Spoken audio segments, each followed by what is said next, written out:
joins us live in the studio today with more. Alyssa? Bronson, there is a toxic organism commonly known as the blue-green algae that can pose hazardous threats to humans and animals alike. Luckily, Jessica Worsley, the Director of Environmental Health in our county, has tips on how to identify these algae blooms and keep yourself safe.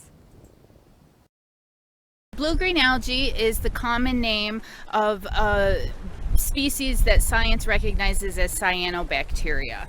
So it's an organism that lives in the lake. It's naturally here. It is a native sort of species. It has not been an invasive species. It's not an introduced species. It's something that's been here, quite honestly, far longer than we've been here. The blooms are not just dangerous, but it is impossible to tell if they're currently emitting toxins. So from a public health standpoint, our concern for these blooms is their potential to create toxins.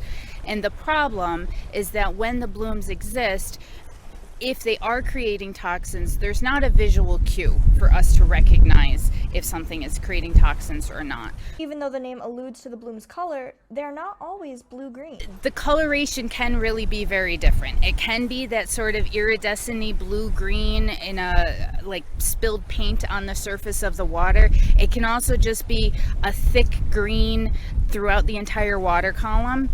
Depending on the health of the particular bloom, as they start to die, sometimes they can have white chunks in them. The best thing to do if you spot an algae bloom is to avoid it. We treat all blooms as they have the potential to create toxins and may be creating toxins. So we encourage people to stay out of the water if there's blooms, to avoid areas if there are blooms, and also to make sure you're keeping your pets out of the water if there are blooms.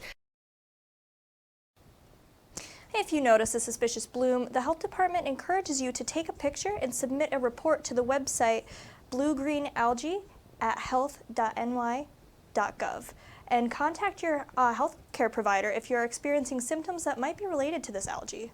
Live in studio, Alyssa Wright, WNY News Now.